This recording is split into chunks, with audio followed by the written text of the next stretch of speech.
It's Sports by the Book at the South Point Studio. Here's Jeff Parles. Welcome in. Sports by the Book is the show. South Point Studios, the site. I'm Jeff Parles. Alex White alongside. It is conference championship mayhem this week across the board. You want to get right into it? Yeah, have a lot of fun. I here? love it. There's a lot of games going on right now. We still have a lot of games to get to in just a short period of time. So, yeah, we can jump right in. Start with some games that are going right now, just at least update at the moment. Xavier's going to beat Butler at Madison Square Garden. Xavier caused a 2-point favorite in that game, up 7 with 50 seconds to go. So barring a total melt job, that will be a Xavier win. In that one, they'll take on Connecticut tomorrow, where they will be a pretty sizable underdog. Yes, they will. In that game. Colorado State is really messing around with San Jose State right now at the Mountain West. 47-45 with 8.5 to go. Colorado State closed a 15-point favorite, 14.5 at some shops. If you want to put yourselves on the bubble, you lose this game if you're Colorado State. So you got about 8 minutes to figure it out against a team that has not been good at all this year in San Jose State. One automatic bid on the line at the moment.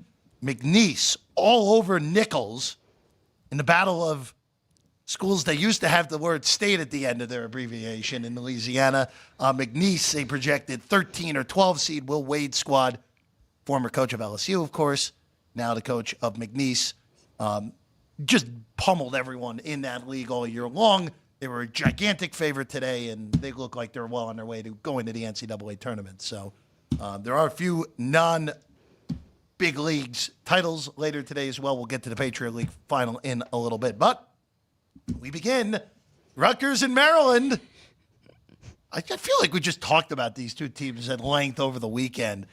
This is the first round in the Big Ten tournament. Rutgers and the Terps, 4-point favorites at the moment, 125.5. All right, total that low, Alex.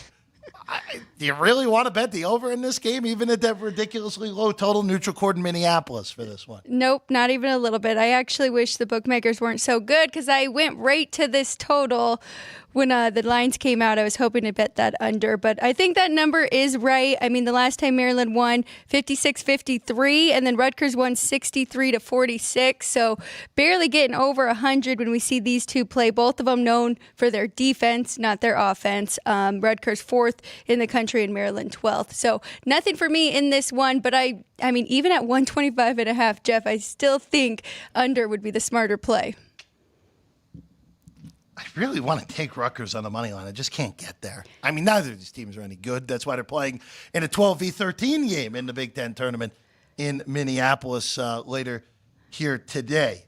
All right, we'll keep it in the Big Ten. Just get this game out of the way quick because I don't really have much of an interest in it, but it's a power conference game. Michigan in this one, the 14 seed, dreadful year, taking on Penn State, the 11 seed in this one. Penn State up to 7.5 against the Michigan Wolverines. Open at 6.5, total 150.5. Or 150.5. 150.5. There is a lot of 150 on this game. I would only lean to the favorite Penn State and Indy Lions in this game, but you're paying a premium because it's open 5.5. Yeah, you are paying a premium here. That's why I went ahead and put Penn State on a money line parlay. Okay. Tied them up with Texas because I'm also fading Kansas State being away from home here. So wanted to figure out a way to fade Michigan, and they have been absolutely terrible this year. They are the worst defense in this conference by a big margin. So I think Penn State will take care of business here, but that number was just a little bit too high for me to lay. Game that's going to be starting at the top of the next hour in ACC land, known as Washington, D.C. this week. North Carolina State struggled, but got it done against Louisville, who, by the way, fired Kenny Payne this morning. No shock there.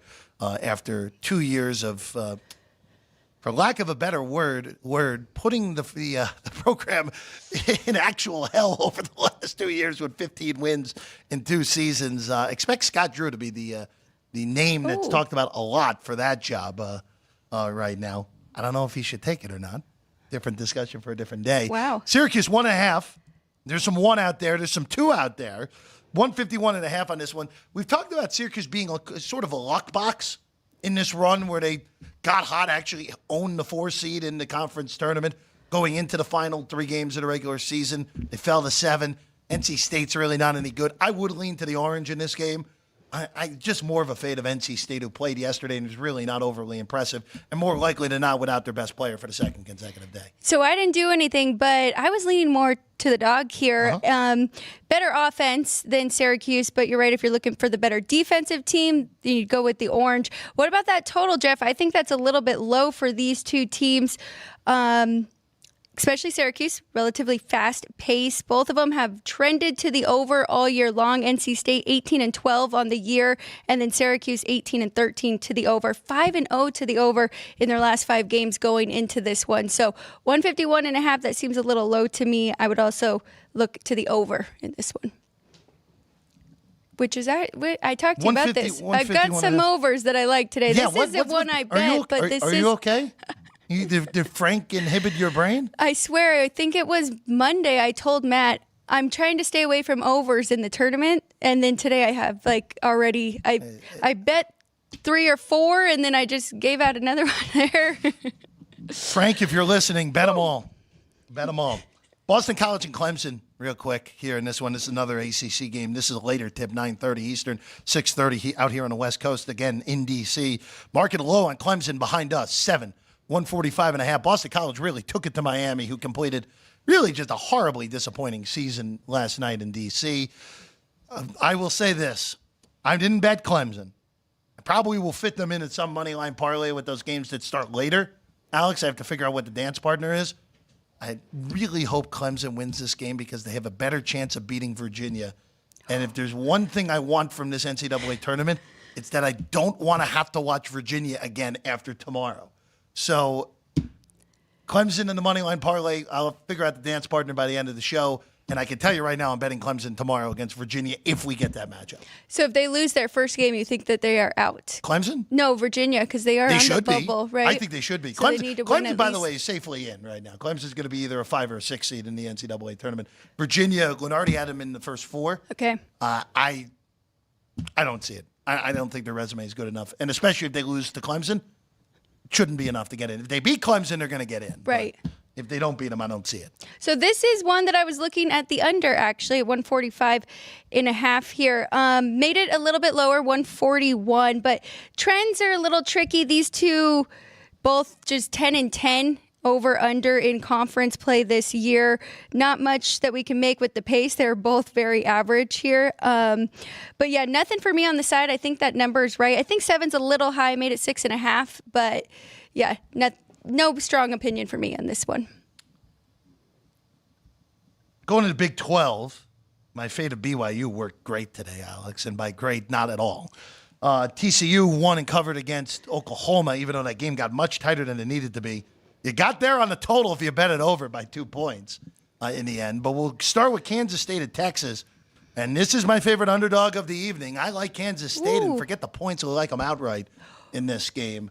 So we've talked about this tournament a lot leading up to it. And in the second game that we'll get to later, we have to throw out all the handicaps because Kansas is without 2 of their 3 best players tonight. But for Kansas State, 5, 143 on the total. There will be a lot of purple, and there'll be more purple than orange. And the Kansas fans will be coming in late. I don't know what way they'll probably root. I probably root for no one, in all honesty, with Texas leaving the league and K-State being their biggest in-conference rival because of the Sunflower Showdown and such. But Kansas State needs these games. Texas doesn't. And getting 5, I thought this should have come 3, maybe even 2.5. Well, give a point for home court as well for K-State. So I'll very happily take the 5, plus 180, plus 190 on the money line. I think that's good to take a dart on. I do like that angle with which team is really motivated, who needs this for their future, especially with the tournament coming up. But I just couldn't get there with Kansas State. They are so much better at home. You're saying there's going to be a lot of fans. Still won't really be their home court. I just think Texas is so talented. We've watched a few games. I mean, they were killing Baylor, and then they let Baylor come back and win that one. But they are so talented. They have the pieces there. It just been a little inconsistent this year. I was very surprised to see the Kansas State. They shock me every time I look it up. But 19th best defense, and then we've got Texas over here, 20 adjusted offense efficiency in Ken Palm. So it's a little bit of opposite here, and I'm going with the offense in this one. Texas is still good defensively as well, 54 on Ken Palm. So I just went money line. I tied that one up with my Penn State. But okay. Yeah. Going to the late game, Kansas, no Hunter Dickinson, no Kevin McCullough. They are, in a sentence I never thought I would utter, they are an underdog in the Big 12 tournament to Cincinnati at the game in Kansas City. And quite frankly, I think the line is right. This open 1.5, it's been bet up to 3. That 1.5 I thought was more correct than the current number that the bettors have taken it to. It really, even with the players out, it is going to take a lot for me not to money line Kansas in this spot against a team that played yesterday, had to exhaust a ton of energy to come back and beat West Virginia. They were down 15, Cincinnati in the second half, came back, won that game. But I'm not sure how Kansas can win a game against a real team. And Cincinnati, even though they're not an NCAA tournament team, they are a real team. I'm not sure how you can expect them to win a game down 2 of their 3 best players, their best player in Dickinson, and maybe even their 2 best players, depending on what you think of the rest of the roster. But it's Kansas and Kansas City. It's hard to bet against, especially, well, again, if they advance, they're going to be a huge dog against Baylor tomorrow, and correctly so. It would be Kansas or pass, but it is, there are so many reasons to not bet it, but then it's like, oh, it's Kansas and Kansas City. How can we not do it? Well, so I did ask my dad. He has both those players being worth about 4 points to the line. So I'm with you. I do think this move, Cincinnati -3, is correct here with missing those 2 players. Another thing that made me nervous, Jeff, is looking at CBB analytics. Kansas is the bottom of the Big 12 in offensive rebounding, and that is with Dickinson in all year long. They also have the most paint points per game, but now that has a lot to do with Dickinson as well. So one problem that they already were struggling without their best offensive rebounder and getting those paint points without their best shooter down low. So I'm going to stay away from this one. I think Cincinnati should be the favorite, but I do understand how tempting it is to get plus money with Kansas on the money line. Let's go to the Big East. Providence, Georgetown. Third time for Ed Cooley against his former squad. Providence won both games in the regular season. Providence is 9.5. This was double digits overnight. I thought that was pretty good on Georgetown. Market agreed with that, taking this down to the 9.5 after seeing some 10.5s early. Total 141.5. Alex, I still like Georgetown. Still like them plus the points. They can play this game within single digits. I'm not saying they're going to win the game outright. You see that giant money line price? That's correct for a reason. But I'm not buying this Providence team. And now, they're in the camp of only bad things can happen to them bubble-wise if they lose this game. If they lose, they're done. Totally finished if they were to get upset tonight by Georgetown. If they win, they give themselves a shot. They would play Creighton tomorrow if they were to win Providence. And a win over Creighton probably pushes them at least closer to the cut line, maybe even above the cut line and getting them in.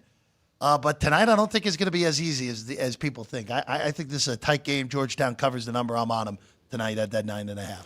Well, Jeff, I know you love DePaul. We all know you love DePaul.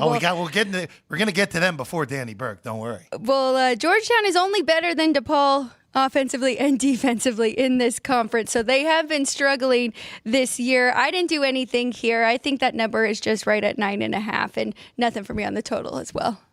All right. Last one before we get to our guy, DB. Alex mentioned it because she can't help herself. DePaul. Probably the last time for 2023-2024. DePaul, far and away the worst Power 5+1 team in the country by a wide margin this year. They are 24.5-point underdogs against Villanova with a total of 136. Alex, are we laying the lumber with the Wildcats?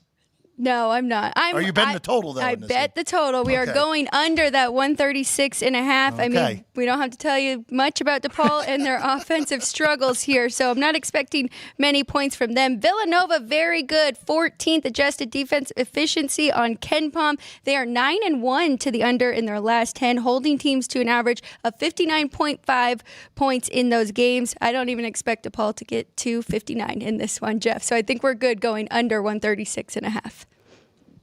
All right. Did you lay it, though? I did not. Are you taking the points? No. You're tempted. No, I'm not. So I will say, we talked about it on Saturday because Seton Hall That was a game that got steamed. It was 22.5, then it got all the way to 25.5. I'd seen all won by 24. So number dependent on that one. Right. Regardless of what it was. I just can't bring myself to do. There are better dog opportunities. Like Georgetown's a much better dog opportunity in the Big East tonight. And we'll also get one other dog a little bit later as well that I really do like as well. All right, we're going to take a quick break. When we get back, the Big Ten tournament, of course, starts tonight. Danny Burke in Big Ten land has some thoughts. And also, too, quick little detour to the National Basketball Association. That's with DB. That's next. Sports by the Book, South Point Studio. From the South Point Studio, the perfect blend of sports. But I think the Niners are going to wear them down. Detroit Pistons lost their 36 games. Comedy. See over-under on that relationship lasting. I'm going to put mayo in the coffee. Yes. I am beautiful. And a whole lot of Pittsburgh. In Pittsburgh. Pittsburgh. Yeah. Pittsburgh. Join Ryan McCormick. That's at least 2 picks outside of our own in the first round next year. Rio. And host Frank Nicotero. When I look at the clock, I go, ah! Ah! Oh. Watch Punchlines live at noon every weekday.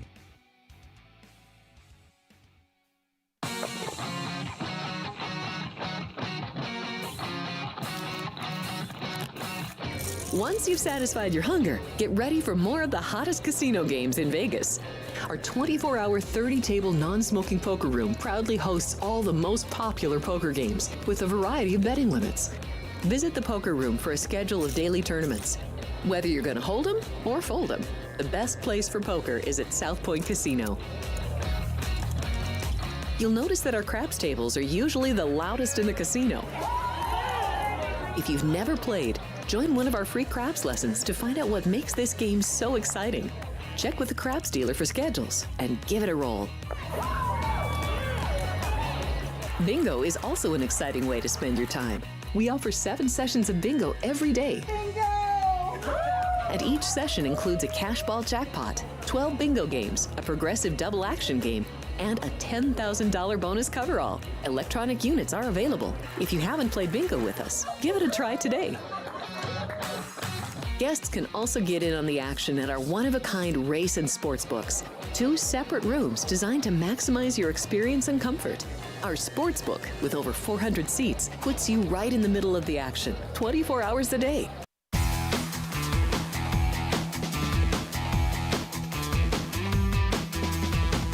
Welcome back in. Sports by the Books is the show. South Point Studio. I'm Jeff Parles, Alex White alongside. And now joining us, a good friend from Chicago, our guy Danny Burke.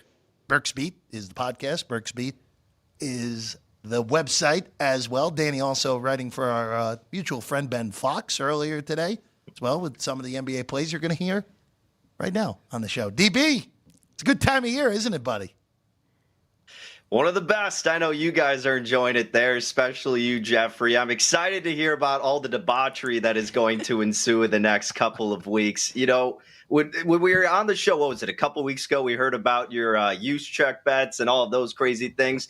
I can only imagine what's going to happen for college basketball in March Madness. So can't wait, my friend. Here's the difference. It's hard to find 25-to-1s or 20-to-1s that work in March. Right. It's not easy.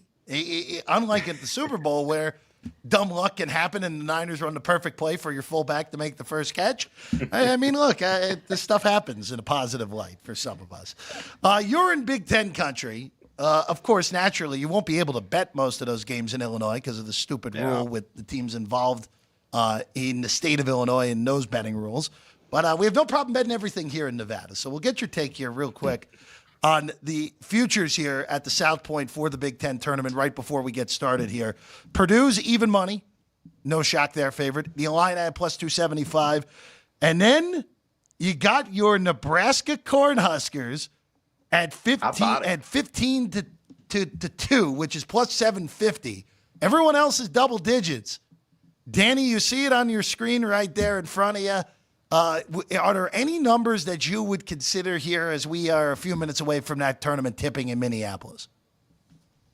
All right, so obviously your numbers there and some of the numbers I have here in Illinois are going to be completely different. But even with the numbers over at the South Point, I have 2 teams that, again, and this isn't something that I'm necessarily recommending to people you go run out there and do it. It's just if I were going to play the futures, and more so I'm doing the futures recreationally as opposed to where game by game is where I'm going to take it more seriously. It doesn't mean that I'm not taking this seriously, just where I think there is good value. And you can hold me accountable for the first one, Jeff and Alex, but Nebraska out here, I saw 10-1, and even at plus 750, I don't think it's the worst one to take a stab at. I mean, if this team can catch fire, we know what they're capable of. One of the best offenses in the Big Ten, and they can counter it with a very strong defense. And a lot of that kind of grit, camaraderie can rally around the coach's son, Sam Hoiberg. I mean, when he goes on the floor, he brings that energy. Juwan Gary coming back from injury has been a huge boost. And obviously,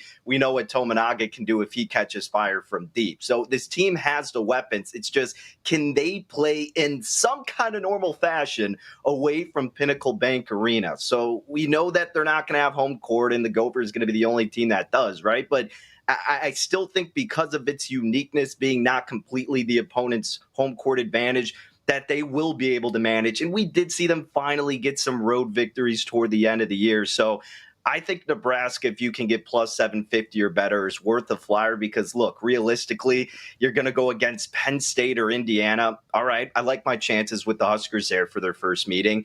And afterwards, I know people are looking at the Buckeyes as a long shot. Nebraska fell victim to them on the road. But if it's going to be Illinois, remember that matchup they had in Champaign earlier this year? Nebraska easily, I don't want to say easily, but they definitely could have won that game. The refs were kind of against them there. It was a tough road spot. They ended up falling victim in overtime. I could see Nebraska overcoming them in this situation. You find a spot with them in the championship there, and then you're sitting on a plus 750 money line ticket, depending on who they go against in the championship spot. So I like Nebraska as a potential play. The other one, and I've seen it as high as 17-1, still like it at 15-1. And again, feel free to talk me out of this one, guys. I know it's a harder path here, but Northwestern, I feel like they have a good enough defense to keep them in games. And when you have a star type of player like a Boo Buie, all it takes is a couple of games for him to go off, keep them competitive, along with some of the other offensive threats they have to overcome a team like Wisconsin if it's going to be the Badgers they face. They lost a close one in Madison a little bit earlier. If it's them and Purdue, both games they played went to overtime. The last one didn't end so nicely between the head coach and the referee, so that's a little bit of a revenge angle for the Wildcats. And imagine if you're sitting then potentially on a 15-1 ticket with Northwestern. So I think it's two solid teams who are capable of catching fire here. Nice with the buys going into this tournament and some juicy prices that if they win that first game, certainly not going to be there afterwards, and I think they have a very good chance at doing so. So those are the two teams I would look at for the futures. But again, let me know if you guys disagree or whatnot. So I'll get to Nebraska in a second. If Matthew Nicholson, Northwestern center, is healthy, I think there is absolutely a path. The problem is if he's not healthy, then they have no shot of beating Purdue if that's the matchup because then they're on their backup bigs who really aren't that good. And for whatever reason, Northwestern, you mentioned it. I mean, both games went to overtime. They were the only team that came even remotely close to beating them in Mackey this year. So there's that. Nebraska, it's kind of funny. If we're going to the bottom of the bracket, I actually don't mind Indiana at that obscene price. Again, I'm not saying Indiana's going to win the conference tournament. We're getting 75-1, where they're probably going to handle their business against the winner of tonight's game of Penn State and Michigan, even though I know Penn State beat them a few weeks ago. But that game wasn't in Happy Valley at Bryce Jordan. But Nebraska, you mentioned it. My concern with Nebraska is they can't win away from Pinnacle Bank. So if they, right, I mean, Jeff, realistically, it's they either get completely embarrassed or they could make their way to the championship. It seems like there's no in between this team, right? No in between. All right, look, and also too, the biggest thing in the end is for all these teams is Purdue and Illinois are just significantly better than everyone else in this league when it's all said and done. It's just the way that it is. Purdue, I don't really love Purdue at even. If you wanted to go chalk, okay. Illinois, I want a 3-1. If you can get that somewhere, I would consider doing that. Agreed. Problem with the Illini, as we know, Alex, their defense has been a mess at times this year. Yes, very good offensively. But I will say, I mean, Purdue, they won their conference tournament last year, and then we saw what happened to them in that first round of the tournament. So I don't think they're going to throw the Big Ten tournament here, but it might not be as high of a priority for them. Agreed.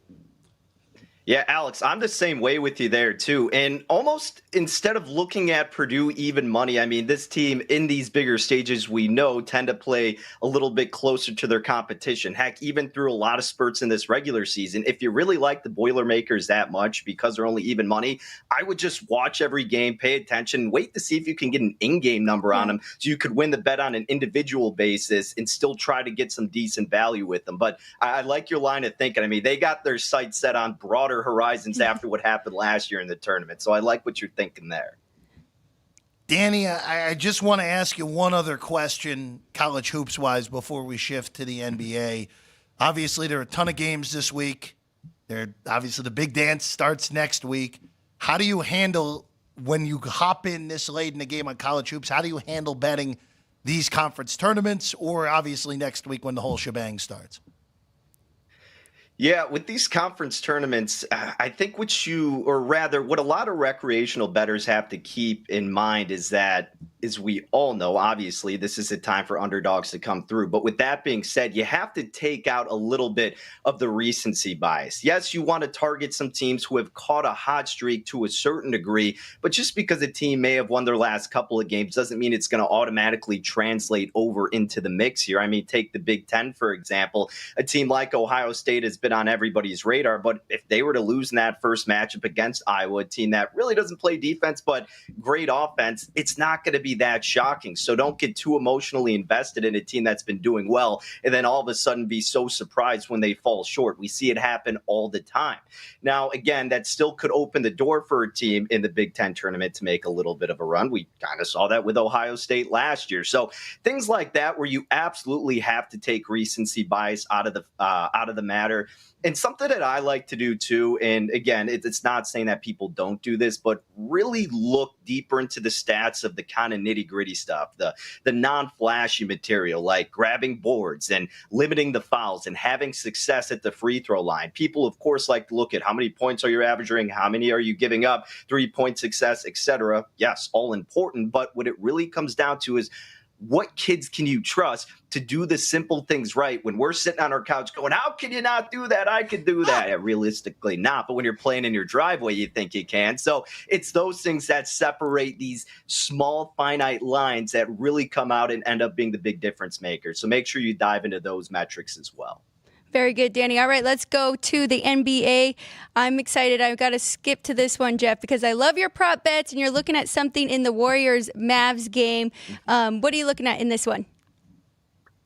Yeah, so as we know, the Warriors going to be without Steph Curry once again, and I think that's a green light, as we've seen a couple times now, for his backup, Chris Paul. The 38-year-old in the last two games has actually taken the most field goal attempts in that two-game span compared to any other stretch this season. He's taken 28 shots over the last two games. It was both against the San Antonio Spurs. They had that weird scheduling spot where they went back-to-back against them, but in that game against the Bulls where Steph Curry got injured, Chris Paul dropped 15, and then he had 10 against San Antonio and then 19. But the point I'm getting to is that without Steph Curry in the mix, somebody else has to conduct this offense. Somebody else has to step up. And if you've watched a lot of Warriors games, when Steph Curry has been involved, the way Chris Paul is playing is very reserved, right? He's very conservative. He's doing the pick and roll, but more so looking to set up his teammates. And he's done that a lot in his career in the past, but he also used to take a lot more mid-range action than we've seen. But now that has to be amplified because of the absence of one Steph Curry. And we've already seen that happen the past couple of games. Tonight, he's got a favorable matchup against a below-average defense. The Mavericks 20th in defensive points per 100 possessions allowed, 19th in effective field goal percentage. Chris Paul, majority of his shots coming from mid-range, coming from three-point land. The Mavericks are a little bit below average in both of those categories. I won't bore you too much with the statistics, but I also just thought that this number was pretty low for Chris Paul, 11.5 against a bad defense in a spot where he has to take control. So yeah, give me Chris Paul. I took him over 11.5 points at minus 115. If you're looking for just the regular numbers on this game, Mavs 7 tonight. Again, no Steph Curry after rolling his ankle over the weekend, but Danny looking to take advantage of that with that Chris Paul prop on that game. All right. These other two games, man. Oh, goodness. I knew you'd love Oh, my goodness. Let's start with the Raptors and the Pistons. If you had a Raptors money line ticket the other night in Denver, I'm just sorry. You're up 22 in the second half, and Denver still comes back and finds a way to win. The Pistons, who we know are terrible, are favored in this game, 3.5, but a total of 233 in this just ugly matchup there in Detroit tonight, Danny. Yeah, look, I mean, this Raptors team is in a very, very bad state as of this moment. These teams have played each other twice so far this season, both winning one on their home respective courts. And it's a little bit of a different makeup, right? No Scotty Barnes, no Pirtle for the Raptors. Obviously, Siakam not a part of the team. He got shipped away to the Pacers. RJ Barrett, he is out in this game. Gary Trent Jr. just announced he was out. So the Raptors are flooded with injuries. And yes, the Pistons are an atrocious team. I actually backed them the other night. I think it was against the Nets, and they ended up getting the outright dub. So you really got to be picky, of course, a team like this in Detroit. But this is the time of year to do it because they do have a youthful roster. And they're trying to garner as much momentum as they can, and no better spots to do it than against teams that a little bit older, missing a bunch of pieces, and just want to already get the season done with and hit the golf course. So I think this actually is a very favorable spot for the Pistons. They may start slow. They typically do. A lot of things can be ugly, but I think they're going to find a way to win this one. And also scheduling-wise, this is the 4th straight road game for the Raptors. The Pistons, this will be their 4th straight home game. So a little bit more comfort on the side of Detroit. I played it at 3.5, which you mentioned still available out there. So yes, I would of course recommend that, as hard as it may be with the Detroit Pistons. Back in the Pistons tonight. All right, we're looking at one more game. So the Hornets, they're a small road favorite, 2.5 in Memphis. One of the lowest totals on the board, 202. But again, you are looking at props in this one as well. Yeah, I'm looking at Micic here, the 30-year-old rookie. He's come alive in the month of March, and he's really needed to, guys, because they've been missing a lot of people as well, have the Hornets. We know LaMelo Ball's been out for a while. Trey Mann, one of their latest acquisitions, he's questionable for this game. You're missing Cody Martin. You're already missing Seth Curry. So the offense has needed a boost, and Micic has been the guy playing the point guard position, and it has been finding a lot of aggressive angles to pursue the rim. I somehow, believe it or not, when I went into this NBA season, have watched way more Hornets games than I ever envisioned. They're kind of an exciting team. Their play-by-play announcer is awesome. I know, right? But hey, knock on wood, they've treated me well, and hopefully Micic can keep it up. His points prop is 10.5 this evening, -125 to the over. He's spread out very evenly with his shot selections, mid-range, 3-point, and at the rim. Now, the Grizzlies do actually have a pretty stout defense, I'll say. That's the one good thing about this team. Speaking of injuries, they're the most injured team in the NBA. They also played last night, so they're on the second leg of a back-to-back. They may be a little bit weary, and the Hornets need some offense. Micic is the guy to go to. And in his first game with the Hornets, they actually did play against Memphis, and Micic dropped 18 points. He's gone over 10.5 in every single game in the month of March, taking way more shot opportunities consistently in these last 6 games than he has before. So I'm going to ride the wave of the 30-year-old rookie in Micic and bank on him getting over 10.5 points tonight. I'm not even going to attempt the first name. Micic, the yeah, play. Neither did I. That's why I just went to the last name. Yeah, no, again, goodness, I need so much, too much Hornets for you, Danny. You need to get the cleanse away from them. Again, that's why I was saying, these last 2 games, boy, ooh. You need some thick skin in order to watch these 4 teams play basketball right now. And Danny found action on both of those games. We're trying to waste some time until the conference tournament and then baseball season, Jeff. You know how it goes. Well, look, baseball season, which, by the way, opening day is 2 weeks away now for whatever reason. Why it's starting so early is ridiculous. And the big baseball news of the day is that the Yankees are totally panicking because Garrett Cole's going to be out for an extended period of time. So does that give the White Sox any hope, Danny? One word answer. There's only one proper response to that. I was going to say no, but my one word answer will be never. Oh, okay. Look at that. See, even better. Even better. My goodness. Dylan Cease seems to be a Yankee target now with Cole on the shelf for a minimum of a month, probably longer with that elbow injury. And Aaron Judge is hurt too. So the Yankees off to not a great start injury-wise there in Florida. He's Danny Burke. Danny Burke 5 on the tweets. BurkeSpeed.com, BurkeSpeed, the podcast as well. Danny, pleasure as always, man. We'll see you again next week.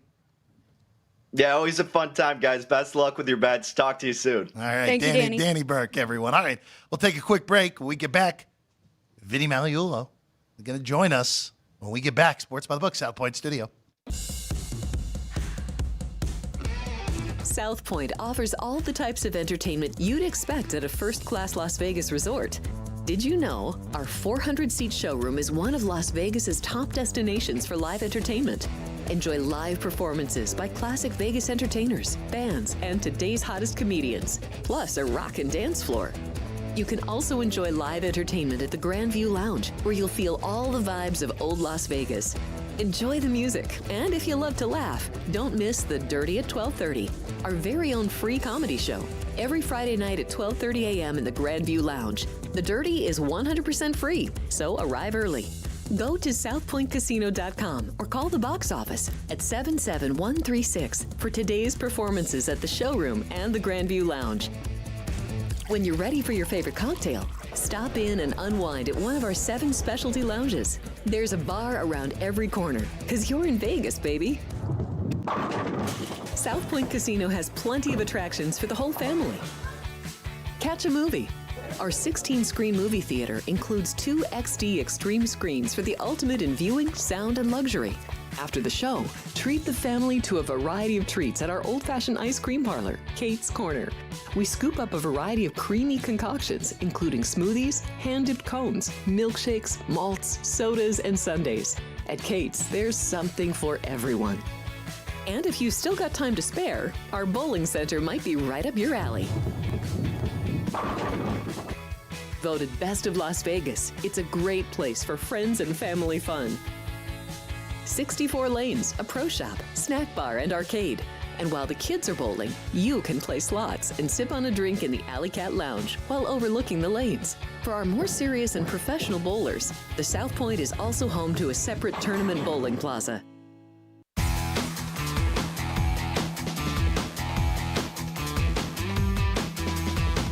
Welcome back in. Sports by the Book is the show. South Point Studio, the site. I'm Jeff Parles. Alex White alongside. And now joining us, the dulcet tones of Vinny Magliulo with us right now. Dulcet. Thank you. Yeah, no Thank problem. you. Very nice. Well, look, Hi, Ann loves the hair. I love the hair. Thank you. The I love it tones too. are It's great the as only hair always. I have, and it's all mine. So I thank you. I appreciate it. So Thank you. before we get into some games here tonight, Yes. I just want to ask you real quick, because I wasn't here yesterday. I was over at Orleans Arena yesterday to watch St. Mary's beat Gonzaga. Did you bet St. Mary's? Of course I On did. the money line. I'm and sure you have. And if I was aware what had gone on this show yesterday, Matt, if you're listening at home, I would have bet more money on St. Mary's after what I heard went on the show yesterday with Matt Neverett trying to pressure Alex White into a losing bet. Really? Pressured? Alex doesn't get pressure. He eats I know. pressure. I didn't. I know Alex didn't. She doesn't. No cracking. No cracking on that. Come on. But I will ask you this real quick. Yes, sir. Just because we're getting to the NCAA tournament, Mm-hmm. we knew both of those teams are going to make it. After watching last night, I'm not sure Gonzaga should be in, but they will be. When we're dealing with a team like St. Mary's in this era of college basketball, because they're very different than a Yes. lot of these high-end teams. They're veteran-laden. They're, again, well-coached is a common thing, but we know Randy Bennett's awesome. Yep. Took that program from nothing to being a perennial NCAA tournament team every year. Just looking at it in this day and age, with the lack of teams that are veteran-laden, how do you eyeball a team like St. Mary's for potential pricing in early round games or even second round games? Because, of course, last year we saw them win a game and then lose to UConn in the round of 32. Good question, and it's about the body of work, though, right? And knowing that all the aspects that you said, what's their style of play also? They like to slow it down, very deliberate, which is not very popular these days, but not as much motion as the old Princeton teams, but certainly that deliberate style, and it suits them well.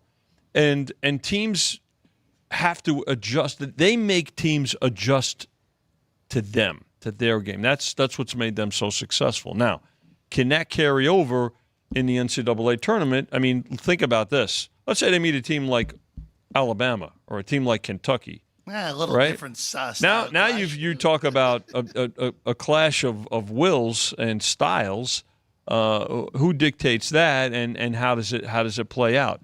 But I think the key factors that you pointed out, Jeff, are the coaching, and the veteran squad. Let's say they do go up against a team like Kentucky, which rolls 5 or 6 freshmen, sensational freshmen. I mean, yeah. I will tell you that there's a couple of those guys that are one and dones. I mean, which is pretty Shepard, pretty standard for Kentucky, right? So, but I think what you want to look at. Take each. First of all, look at the matchups, make your numbers, and go from there. I was asked a couple of weeks back about Minnesota, right? Minnesota and the way they cover and their record ATS. Does that factor into the number? No, number factors into the number. Every game is different, and the opponents are different and things like that. So Chris and Jimmy and I are not going to sit there and say, oh well, you know what, they're covering at a crazy rate. So now in this game we're going to adjust them by 2 points. Right. No, it's still about you still go about it the same way. And so to get back to your point, Jeff. Look, pay attention to the factors that have made them so successful and that got them as far as they got in the season, and then winning the West Coast Conference tournament on a neutral court against a team that's really, those are the two teams that have dominated this conference in recent years. But also beating Gonzaga when Gonzaga was playing really good lately. Let's face it, Gonzaga had a good start. They were mediocre for a good part of the season, but then they came alive here, particularly in the last 5 weeks, and did a great job. So credit goes to St. Mary's, and listen, they're gonna be a tough opponent for anybody, especially with the way they have the ability, in most cases, to dictate pace. To beat them, you've got to force them out of their really true rhythm.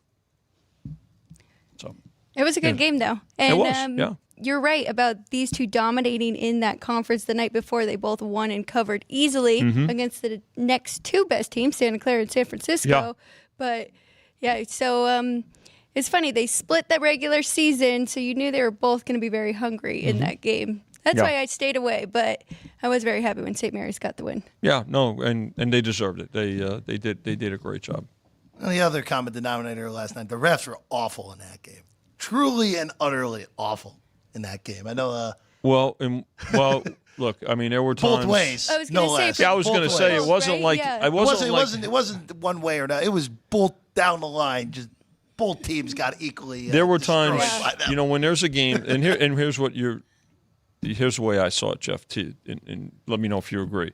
It's not like the refs cost either team or cost Gonzaga. Correct. 100%. However, when it looked like it was more of a first and goal, and there was no call, right? Yeah. And then all of a sudden, you're seeing a play go on, and really, nothing compared to the scrum on a previous possession or the previous end of the floor, and then there's a whistle, right? So it looked a bit inconsistent. But again, you're going to deal with that for the rest of this week, and certainly in the play-in games and right through the tournament.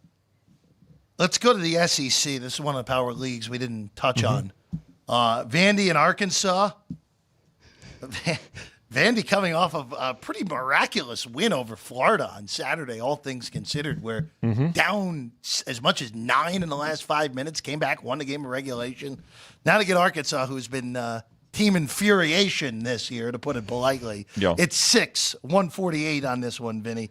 It looks like the bettors took a little piece of Vandy at least at one point of the day. They did. They took the 6.5. Yeah. So a bit of a toggler, laying 6, taking 6.5. So good two-way, which is fine.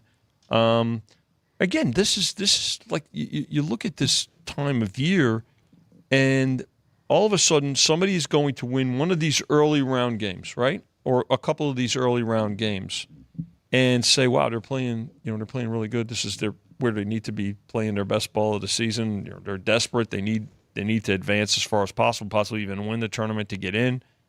And then all of a sudden, a game comes along and you're like, well, no, that's who they, who we thought they were, right? So, again, looking at both of these games tonight, right, in the SEC, this one that you mentioned, and of course, Missouri and Georgia, they did take the 3 with your alma mater, Jeff, and we're down to 2.5. So, but look, these teams, these are coaches that are saying, listen, we're here because we have. And we have to win.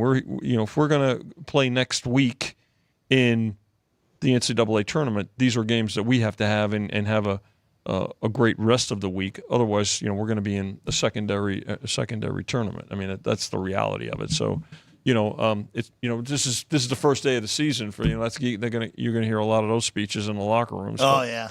But for bettors, for us, again, you break it down, you look at the matchup.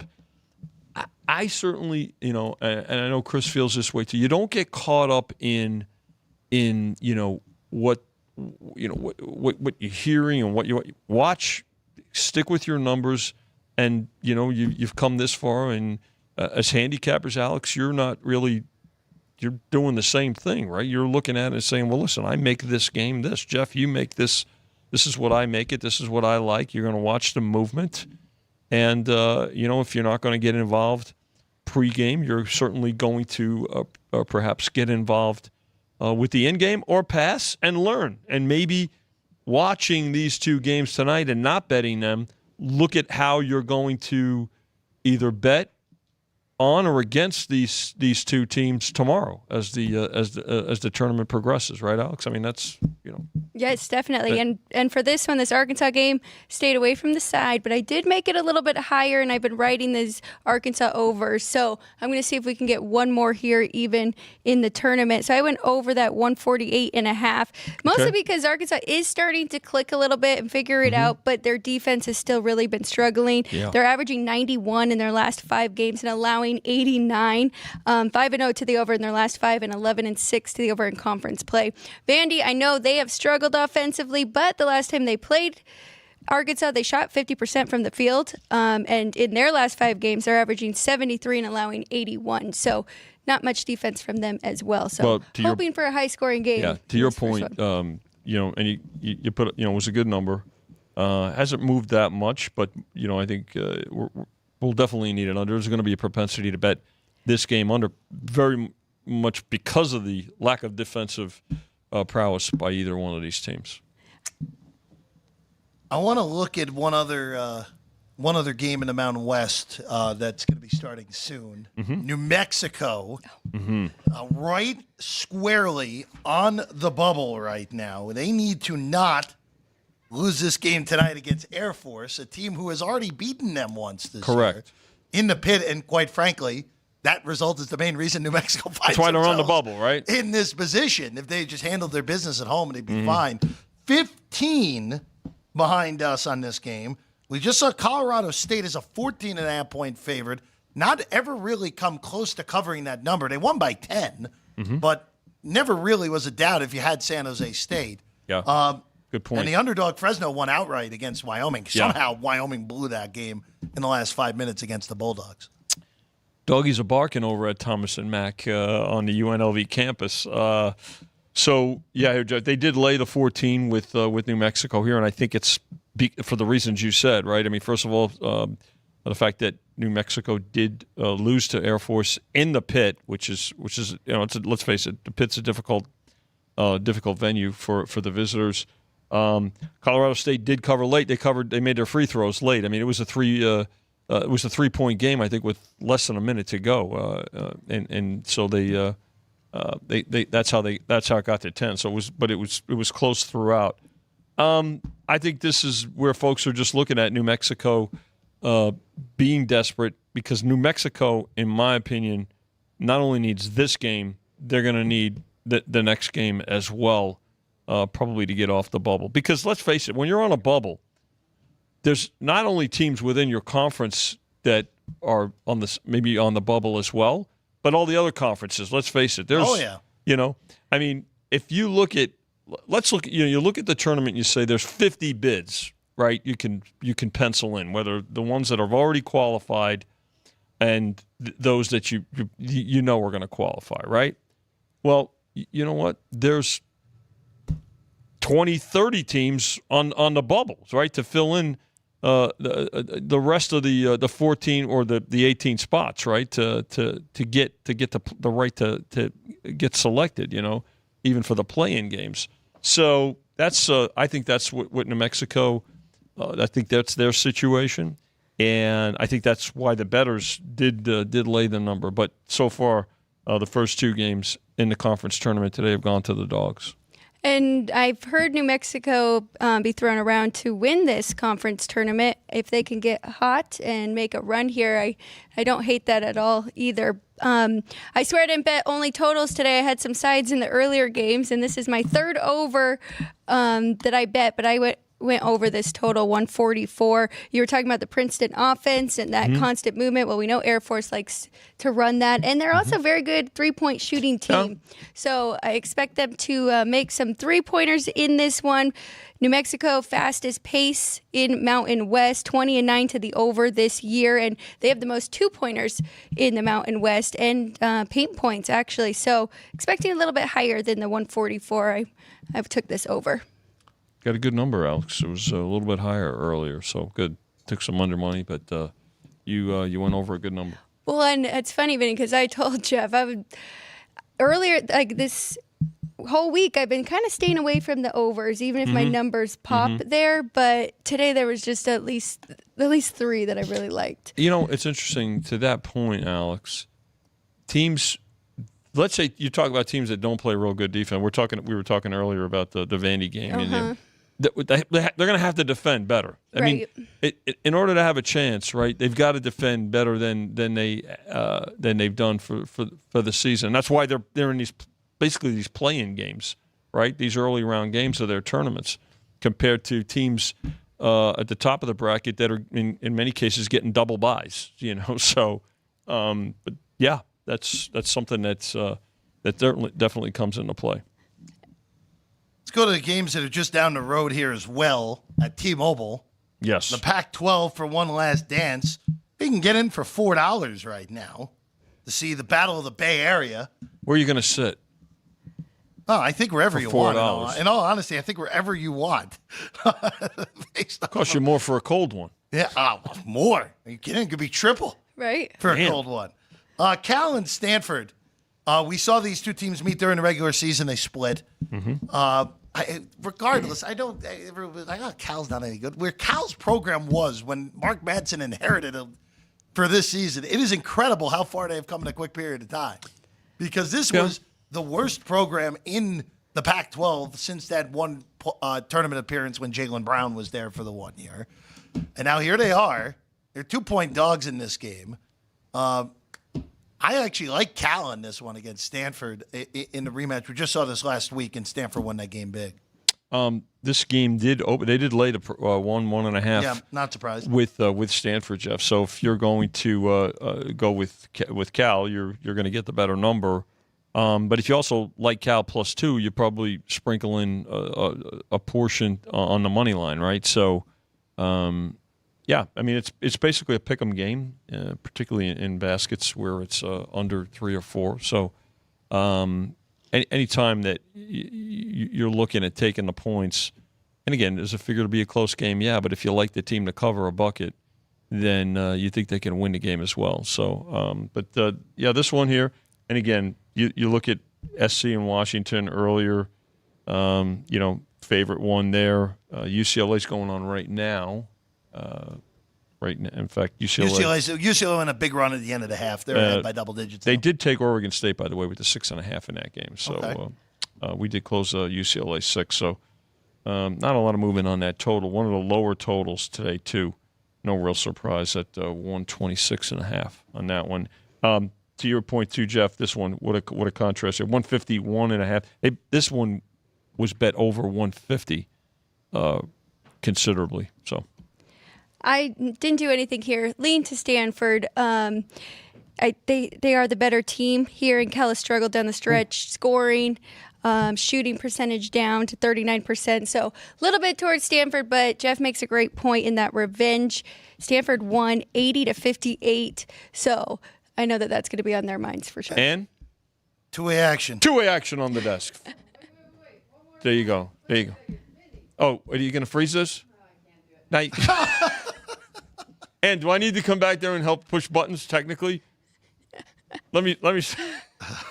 Then stay away from the keyboard. Stay over here. Stay on this All of us side. have to stay over here. Stay outside. It's a requirement. Utah also, by the way, in action tonight. They need the game. If they lose, they're totally done. Yeah. In the way of an NCAA tournament bid. They're taking on Arizona State. 6. That's it? Up to, well, listen, Brandon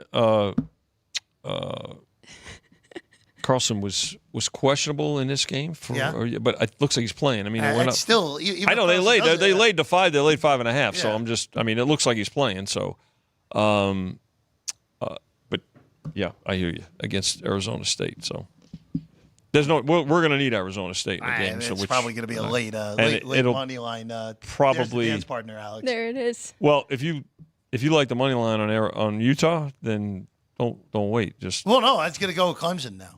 The two of them. There you go. There are a few conference championship games. Colgate, pretty amazing that Colgate has turned into like this dynastic force in the Patriot League, which, quite frankly, is pretty comical if you have any reference to what Colgate was, or even 15 years ago at this point. They're taking on Lehigh tonight. Lehigh is under 500. But they were favored in both of the first 2 games in this tournament on the road. Hammered Lafayette, their big rival, in the first game, and then came from way back to beat BU over the weekend. It's 8.5 with the Raiders of Colgate favored at home on campus in Hamilton, New York tonight. Well, should be, and this one's kind of a steamroller. I mean, game opened 6.5, so they're just they're pounding the home Not team surprised. here. No, I don't. Yeah, I mean, probably opened this a little bit low, but all right, I mean, but 4 o'clock start, so we got a few minutes. Anybody, if you want to pass the hat and get the best price on Lehigh to get in some two-way action, and but no, we're going to need. I might have Lehigh. to take the points there. Yeah, if you grab 8.5. Lehigh's been very good against the spread this year. Look what they're doing this week, right? To Jeff's point. And this week, 4-1 against the spread in their last 5, 19-10 overall this year. So familiar opponents, right? We played each other the final day of the regular season on March 2nd. Lehigh did cover that game somehow, even though they're down double digits late. Covered that game as a 3.5-point underdog. They're one of the, I don't know. Their metrics are all over the place. So think about it, 3.5-point underdog, and we adjusted it. Considering it's the title game and it's on Colgate's home floor. I mean, we adjusted it by 3 points. Not enough. So. Did you see the South Dakota State game last night? That was a bad beat for me. What did you have in that game? I laid the 9.5. They were up by 20 for majority of that game. Yes. And then they stopped playing offense like the last tried to kill the clock. They went to the North Carolina Four corners. 1970s Four Corners, yeah. I did not realize that game landed single digits. As Al McGuire said, they dried their sweat. Sorry, Alex. Before we go, Vinny, I have to bring it up because I think Chris would be aggravated at me if I didn't. The Battle of Montana. Oh. Somehow it's just only the second time these teams have played in the conference final against each other, which is pretty amazing. That is. Yeah, I would have expected that to have happened more often. Yeah. But only in the Big Sky. Yeah, they kind of. Yeah. They do. Yeah. Only the second time this matchup has happened in the final. And when was the first time? It was in the 80s. 86. It's been a while. It's the first time since Very 1986. good, Alex. I was watching Montana's game last night after the Jackrabbits. It's been a long while. Yeah. And look, this has been a very weird tournament in the Big Sky where number 1 Eastern Washington went out to the 10 seed. Gone. The 2 seed Northern Colorado. And a game, by the way, I did have Idaho State in those first 2 games. Idaho State beat them outright. Then Montana State look like the Harlem Globetrotters against Weber. Beat them, handled their business in a win yesterday as well against the 10 seed. Montana handled their business against Idaho State. Sacramento State being that 10 seed that Montana State dispatched yesterday. This is 6.5, which is market high. It is mostly 6 everywhere else. 144. Alex, you and I disagreed on this. I actually liked Montana at the 6. Now at the 6.5, I'd probably stay out. But if you can get a 6, I'd still lay it with the Grizz. This is kind of a lucky run from the Bobcats where they shot way over their heads against Weber State and then drew a pretty mediocre opponent, to put it politely, about the Hornets yesterday. Just one more game. They just got to keep it close here. You're getting 6.5 with a team that's pretty hot. Montana swept them in the regular season. We've got double revenge. They'll be ready for this one. Tough to beat a team 3 times, right, Alex? That's right. Very tough. Yeah, 6.5 here at South Point. So they did lay the Grizz. Yeah, I'm with the betters. I'm with the betters. Okay. The Grizz team is just looking at the numbers too. I mean, the Grizz are horrible on defense, so when they play that first tournament game, they're going to get smacked. So you like Montana, and Alex, you lean Montana State? That's right. And two-way action at the desk just makes me smile. That's how you close out a show. That's all the time we have. I can't add to it. We're back tomorrow. Tomorrow we'll have Matt Cox, a 3-man weave. May even have some more college basketball. Frank will not be appearing on our show tomorrow. You gave him the night up, He's too busy for me tomorrow. He's got a lot of things going on. A very busy Frank Nicotero. Yeah. Will be featured next week, one day here on the show. But you'll have to tune in to Punchlines tomorrow. Yes. Because he'll, of course, have Denny Nagel, former Major League left-handed starting pitcher, the whole week. Hembo from Greeny's radio program at ESPN on the show tomorrow as well. Good. So good stuff. Good, a lot of fun. Vinny, pleasure. Alex, pleasure. Caden, Drew Dog, and great work as always. I'm Jeff Parles. We'll see you again tomorrow, same time, 3 o'clock, right here, South Point Studio. Sports by the Book's been the show.